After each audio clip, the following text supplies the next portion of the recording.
Բարև ձեզ սիրելի հայրենակիցներ, հաշվի առնելով համացանցում տարաբնույթ մեկնաբանությունները, կցանկանամ երկու տեսակետի արձագանքել։ Նախ համառոտ կներկայացնեմ ինչ է տեղի ունեցել։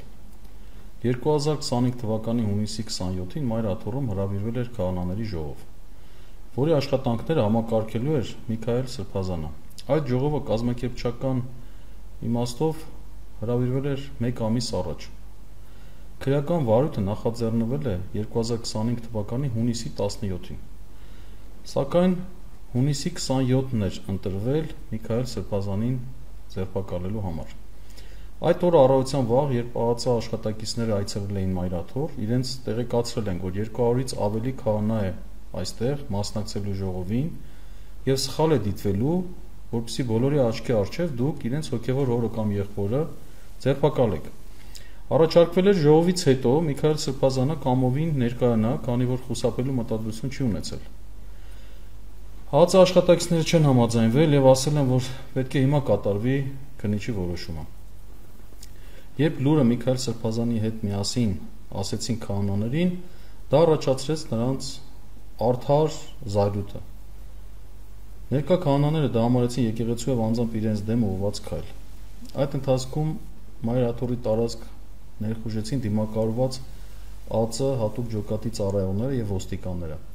Ընթացքում նաեւ քաղաքացիներ էին ներս մտնում։ Իմ կարծիքով իշխանությունները հատուկ սրեցին վիճակը,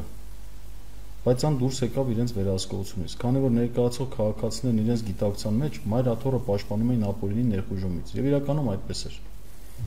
ԱԱԾ եւ ոստիկանության ծառայողների մի քանի գրոհի փորձերը ձախողվեցին, ինչի ձեռնելով նրանք նահանջեցին։ Իդեպ չեմ կարող չնշել, որ ԱԱԾ եւ ոստիկանության ծառայողների մի մասի սրտովը չէր այդ ամբողջ գործընթացը։ Այդ ընթացքում Միքայել Սրբազանը 2 անգամ փորձ է կատարել նստել մեքենա եւ գնալ քննչական կոմիտե, բայց օբյեկտիվորեն չի կարողացել։ Հետագայում, երբ ոստիկանության եւ ԱԱԾ ծառայողները հեռացել էին, Միքայել Սրբազանը իր պաշտպանների ուղեկցությամբ կամովին ներկայացել է քննչական կոմիտե։ Հիմա կանդրադառնամ երկու տեսակետի, որոնք համացանցում պատտվում են։ Տեսակետ առաջին. ինչու Միքայել Սրբազանը հանձնվեց կամ ովքեր խորհուրդ տվեցին նրան։ Նախ ուզում եմ տեղեկացնել ձեզ, որ որոշումը կայացրել է Միքայել Սրբազանը։ Ոչ կաթողիկոսը, ոչ էլ ներկա եպիսկոպոսները չեն ազդել Միքայել Սրբազանի որոշման վրա։ Սրբազանն ասում էր. ես չեմ վախենում եւ թաքցնելու բան չունեմ, ինքս եմ գնում։ Միքայել Սրբազանի հոգեվոր եղբայրներն ասել են, որ ինչ որոշում կայացնես, քո կողքին ենք։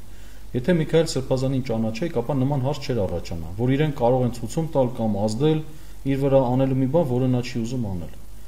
Ես ինքս էլ որպես փաստաբան կարծիք եմ հայտնել, որ ճիշտ է կամովին գնալը, քանի որ հակառակ դեպքում դա կմեկնաբանվեր որպես քննությունից խուսափում։ Այսպես ասեմ, կար երկու տարբերակ՝ կամովին գնալ կամ հարկադրաբար։ Երրորդ տարբերակ չկար։ Որքան էլ զգացմունքային ֆոնի տակ ասենք, որ թող չգնար, մենք կպաշտպանենք։ Ցերեկը չստացվեր, գիշերը կգային, գիշերը չստացվեր, Գյումրի մեկնելիս կձերբակալեին։ Իշխանությունը եկեղեցու մասով հատել է բոլոր կարմիր գծերը եւ պատրաստ էր ուժ կիրառելով եւ Սրբազանին նվաստացնելով ձերբակալել։ Դա չստացվեց միայն հոգեվորականների եւ եկեղեցու զավակների ջանքերի շնորհիվ։ Իդեպ նշեմ, որ Արման Թաթոնը ուշ է եկել Մայր աթոռ, երբ վաղուց Սրբազանի կողմից որոշումը կայացված էր, այնպես որ նա էլ չի ազդել Սրբազանի վրա։ Տեսակետ 2. Ինչու Միքայել Սրբազանը հայտարարություն տվեց վարչապետի տեխնացու հետ կապված հարցով։ Ինչպես հիշում եք, քննչական կոմիտեի ճանապարհին լրագրողների կողմից այդ հարցը բարձրացվել է։ Իսկ հետագայում արդեն ամբողջ համացանցում պատտվում էր Էդմոն Մարուքյանի առաջարկած այն տարբերակը, որ պետք է Միքայել Սրբազանը լինի ընդդիմության վարչապետի տեխնացու։ Ես հասկանում եմ, որ թե բարի ցանկություններից, թե քաղաքական հաշվարկներից ելնելով կարող էր նման առաջարկ լինել եւ տարածվել։ Սակայն եկեք այդ իրավիճակին նայենք Միքայել Սրբազանի շահերի տեսակետից։ Միքայել Սրբազանին մեղադրում են իշխանությունը զավթելուն ուղղված կոչեր անելու համար։ Միքայել Սրբազանն ասում է. ես քրեական օրենսգրքով արգելված նման կոչեր չեմ արել։ Եվ այս գործընթացին զուգահեռ Միքայել Սրբազանին վարչապետի տեխնացու են ուզում դարձնել եւ իր համաձայնությունը ստանալ։ Նույնիսկ ձերբակալելու օրը լրագրողների հարցին հնչեցած պատասխաններն արդեն ներկայացվել էր քննիչի կողմից դատարան, որպեսզի կալանավորման միջնորդությունը հիմնավորեն։ Այսինքն իշխանությունը ամեն ինչ անում էր, որպեսզի փորձի թե կալանավորման հարցով ապացույցներ ունենա, թե մնացած հարցերով։ Իշխանությունը ինչպես եկեղեցին, այնպես էլ Միքայել Սրբազանին ցանկանում է կապակցել Բագրատ Սրբազանի գործի հետ, որպեսզի ցույց տա, որ տեսեք, եկեղեցին բռնի ուժով ցանկանում էր իշխանություն փոխել, իսկ Սրբազանի կոչը այդ լույսի ներքո է ցանկանում ներկայացնել։ Եթե հիշեք Նիկոլ Փաշինյանի վերջին հայտարարությունները, ապա կտեսնեք, որ այդ կապն են փորձում արհեստականորեն ստեղծել։ Մի քանի օր առաջ Բագրատ Սրբազանի գործի հետ կապված ձայնագրություններ էր տեղադրում Նիկոլ Փաշինյանը եւ զուգահեռ մեկնաբանություններ էր կատարում, փորձելով դա կապել Մայր Աթոռի հետ։ Բագրատ Սրբազանը Մայր Աթոռի արքեպիսկոպոս է, բայց այդ քաղաքական գործընթացի մեջ նա մտել է իր անձնական պատասխանատվությամբ,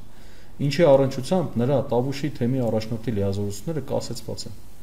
Այս նկատառումներից ելնելով է, որ Միքայել Սրբազանը հստակ հայտարարություն է կատարել։ Այդ հայտարարությունը կազմվել է 5 պաշտպանների ներկայությամբ։ Որևէ մեկի հետ այդ մասին չի քննարկվել։ Դրսից զանգ չի եղել, ներսից զանգ չի եղել։ Այդ որոշումը կայացրել է Միքայել Սրբազանը։ Մենք 5 պաշտպաններս համակարծիք ենք եղել Սրբազանի հետ։